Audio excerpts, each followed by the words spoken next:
La création du monde est un sujet qui a fasciné l'humanité depuis la nuit des temps, donnant lieu à une multitude de récits et de mythes à travers les cultures et les religions. On parle de cosmogonie pour désigner ces récits qui expliquent l'origine de l'univers. Voici les grandes lignes des approches les plus courantes. 1. Les récits religieux et mythologiques. La Bible, Genèse, c'est l'un des récits de création les plus connus. Dans le livre de la Genèse, Dieu crée le monde en 6 jours, partant du chaos et de l'obscurité pour donner naissance à la lumière, le ciel, la terre, les végétaux, les astres, les animaux et enfin l'homme et la femme à son image. Le 7e jour, il se repose. Autre mythologie. De nombreuses civilisations ont leur propre mythe de création, souvent très riche en symboles. On y retrouve des thèmes récurrents comme l'œuf cosmique, l'univers émerge d'un œuf primordial, exemple, Chine, Inde, Dogon. Le chaos primordial, un état initial de désordre d'où l'ordre et la vie émergent, parfois après des conflits entre divinités. La création par un être divin ou surnaturel, des dieux ou des êtres puissants façonnent le monde, les éléments et les êtres vivants. L'apparition de l'homme, l'humanité est souvent créée en dernier, avec un rôle particulier à jouer dans l'univers. Des éléments récurrents, eau, terre, feu, air sont souvent présents comme éléments fondamentaux. La transmission orale et écrite. Ces récits sont transmis de génération en génération par la tradition orale, les textes sacrés, les rituels et les pratiques culturelles. 2. La perspective scientifique. La science ne parle pas de création dans le sens d'un acte divin, mais plutôt des origines et des évolutions de l'univers. La théorie scientifique dominante est celle du Big Bang, qui postule que l'univers a commencé à exister il y a environ 13,8 milliards d'années à partir d'un état extrêmement dense et chaud, et qu'il est en expansion constante depuis lors. Cette théorie est étayée par de nombreuses observations et preuves scientifiques, notamment le rayonnement fossile, CMB, l'expansion de l'univers et l'abondance des éléments légers. En résumé, la création du monde est un concept qui peut être abordé sous différents angles. Religieux et mythologique. Il s'agit de récits qui donnent un sens spirituel et culturel à l'origine de l'univers et de l'humanité. Scientifique. Il s'agit de modèles basés sur l'observation et la recherche, visant à comprendre les processus physiques qui ont conduit à l'univers tel que nous le connaissons. Ces deux approches ne sont pas nécessairement contradictoires, mais elles répondent à des questions différentes et utilisent des méthodologies distinctes. Le récit biblique de la création du monde se trouve principalement dans les 2 premiers chapitres du livre de la Genèse. Il présente une vision unique de l'origine de l'univers et de l'humanité, marquée par la puissance et la sagesse de Dieu. Genèse 1, la création en 6 jours. Ce chapitre décrit la création de l'univers par Dieu, appelé Elohim en hébreu, en 6 jours successifs, suivi d'un 7e jour de repos. Le récit est structuré de manière progressive, où Dieu crée et ordonne l'existence par sa parole. Jour 1, lumière et ténèbres. La terre est initialement informe et vide, recouverte de ténèbres et d'eau. Dieu dit, que la lumière soit, et la lumière apparaît. Il sépare la lumière des ténèbres, appelant la lumière jour et les ténèbres nuit. Jour 2, l'étendue, le firmament. Dieu crée une étendue au milieu des eaux, séparant les eaux d'en haut, les nuages, le ciel, des eaux d'en bas, les océans. Il appelle cette étendue ciel. Jour 3, terre sèche, mer et végétation. Dieu rassemble les eaux d'en bas en un seul lieu, laissant apparaître la terre sèche. Il appelle le sec terre et l'amas des eaux mer. Puis, il ordonne à la terre de produire de la verdure, des herbes portant semences et des arbres fruitiers, chacun selon son espèce. Jour 4, les luminaires, soleil, lune, étoiles. Dieu crée des luminaires dans l'étendue du ciel pour séparer le jour de la nuit, pour servir de signe, de saison, de jour et d'année. Il crée les 2 grands luminaires, le soleil pour le jour, la lune pour la nuit, et les étoiles. Jour 5, animaux aquatiques et oiseaux. Dieu ordonne aux eaux de grouiller d'êtres vivants et aux oiseaux de voler au-dessus de la terre. Il crée les grands monstres marins et toutes sortes d'êtres vivants qui fourmillent dans les eaux, ainsi que toutes sortes d'oiseaux ailés. Il les bénit et leur dit de se multiplier. Jour 6, animaux terrestres et l'humanité. Dieu ordonne à la terre de produire des animaux vivants selon leur espèce, bétail, reptiles et bêtes sauvages. Enfin, et c'est le point culminant de la création dans ce chapitre, Dieu dit, faisons l'homme à notre image, selon notre ressemblance. Il crée l'homme et la femme à son image. Il les bénit et leur donne la domination sur toute la création, poissons, oiseaux, animaux terrestres, et leur donne la végétation comme nourriture. Jour 7, le repos, le sabbat. Dieu achève son œuvre de création. Il se repose le 7e jour et le bénit, le sanctifiant, car en ce jour il se reposa de toute son œuvre. C'est l'institution du sabbat. Genèse 2, un récit plus détaillé de la création de l'homme. Le chapitre 2 revient sur certains aspects de la création, en se concentrant davantage sur la relation entre Dieu et l'humanité et la création de la femme. C'est un récit complémentaire, parfois avec des accents différents du chapitre 1. La formation de l'homme et du jardin d'Éden.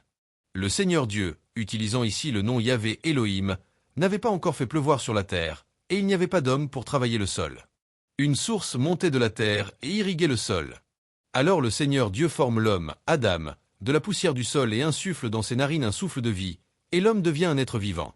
Le Seigneur Dieu plante un jardin en Éden, à l'Orient, et y place l'homme.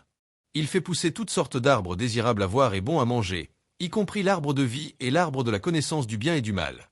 Un fleuve sort d'Éden pour irriguer le jardin, puis se divise en 4 bras. Le commandement divin. Dieu donne à l'homme la permission de manger de tous les arbres du jardin, sauf de l'arbre de la connaissance du bien et du mal, car s'il en mange, il mourra. La création de la femme. Dieu constate qu'il n'est pas bon que l'homme soit seul et décide de lui faire une aide qui lui corresponde. Il façonne tous les animaux des champs et tous les oiseaux du ciel, et l'homme leur donne des noms, mais ne trouve aucune aide semblable à lui. Alors, le Seigneur Dieu fait tomber un profond sommeil sur l'homme. Pendant qu'il dort, il prend une de ses côtes et referme la chair à sa place. De la côte, il façonne une femme, Ève, et l'amène à l'homme. L'homme s'écrie, « Celle-ci est cette fois os de mes os et chair de ma chair. » On l'appellera femme, Isha, car elle a été tirée de l'homme, Ish. Point. Le récit conclut en disant que l'homme quittera son père et sa mère, s'attachera à sa femme, et ils deviendront une seule chair. Ils étaient tous deux nus et n'en avaient pas honte. Point clé et interprétation. Souveraineté de Dieu. Dieu est présenté comme le Créateur tout-puissant, capable de tout créer par sa seule parole. Ordre et dessein. La création est un processus ordonné, allant du simple au complexe, avec un but précis. La dignité de l'humanité. L'homme et la femme sont créés à l'image de Dieu, ce qui leur confère une dignité et une responsabilité particulière, la domination sur la création. Le sabbat, l'institution du 7e jour comme jour de repos et de sanctification.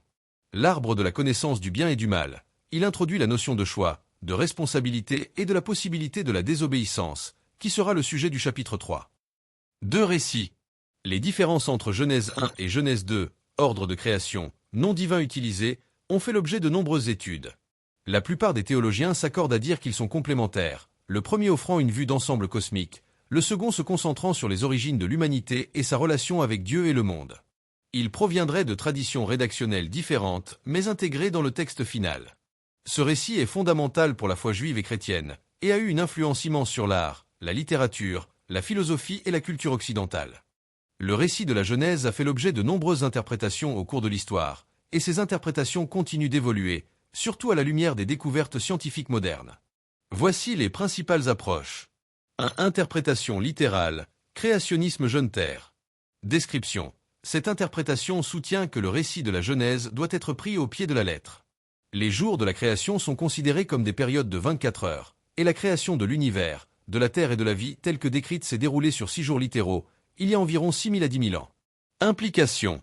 Rejette les théories scientifiques de l'évolution des espèces et de l'âge de la Terre, plusieurs milliards d'années.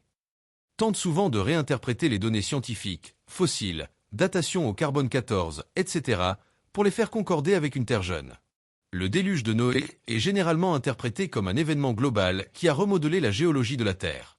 Partisans, certains groupes fondamentalistes chrétiens, en particulier aux États-Unis, adhèrent à cette vision. 2. Interprétation non littérale, plus souple sur le temps et la nature des jours. Ces interprétations reconnaissent souvent la validité de certaines découvertes scientifiques, comme l'âge de l'univers ou l'évolution, tout en maintenant la croyance en un Dieu créateur. A. Le créationnisme vieille Terre. Description.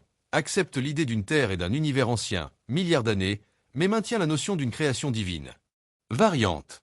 Théorie du jourage. Les jours de la Genèse 1 ne sont pas des périodes de 24 heures, mais de longues périodes de temps, des ères géologiques. L'ordre des événements dans la Genèse est alors comparé à l'ordre chronologique de l'histoire de l'univers et de la Terre selon la science. Théorie de la brèche, gap théorie, postule un laps de temps immense, une brèche, entre Genèse 1h1, la création originale, et Genèse 1h2, la Terre devenant informe et vide, durant lequel des événements comme la chute de Satan et même des ères géologiques pourraient avoir eu lieu. La création en 6 jours serait alors une recréation ou une réorganisation de la Terre après un événement cataclysmique.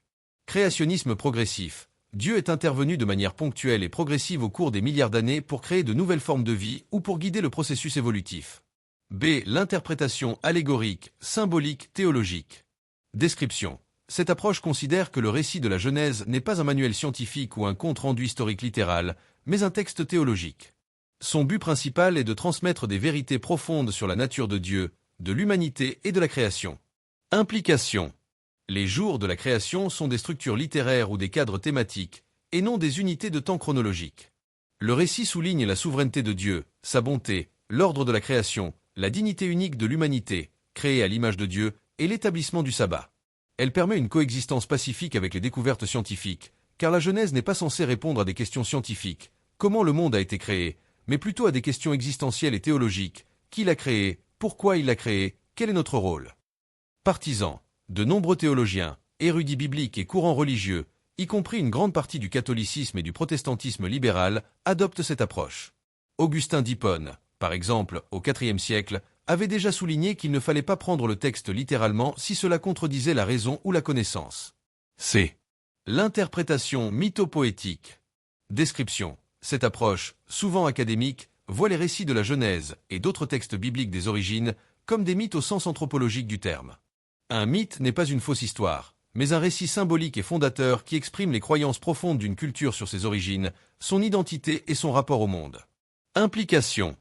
La Genèse utiliserait un langage et des structures narratives similaires aux cosmogonies d'autres cultures du Proche-Orient ancien, Mésopotamie, Égypte, mais avec des différences théologiques clés, monothéisme, bonté de la création, dignité humaine. L'accent est mis sur le message théologique et culturel du texte, plutôt que sur sa véracité historique ou scientifique au sens moderne. Partisans, de nombreux exégètes universitaires, non nécessairement athées, adoptent cette perspective pour analyser la forme et la fonction des textes bibliques. En conclusion, les interprétations de la Genèse sont diverses et reflètent souvent la tension ou l'harmonie perçue entre la foi et la science. Tandis que l'interprétation littérale insiste sur la conformité stricte du texte aux faits scientifiques, tels qu'ils sont compris par ses partisans, les interprétations non littérales tendent à voir la Genèse comme un texte dont le but est de révéler des vérités théologiques profondes, permettant ainsi un dialogue plus ouvert avec les découvertes scientifiques modernes sur l'origine et l'évolution de l'univers. Si ce contenu vous a plu et que vous souhaitez en voir plus, n'oubliez pas de vous abonner à notre chaîne. C'est le meilleur moyen de ne rien manquer de nos prochaines publications. Et surtout, n'hésitez pas à commenter ci-dessous. Vos avis, vos questions et vos suggestions sont précieux pour nous. Dites-nous ce que vous avez pensé de cette discussion sur les interprétations de la Genèse, ou proposez d'autres sujets que vous aimeriez explorer. Votre engagement est notre plus belle récompense. Merci et à très bientôt.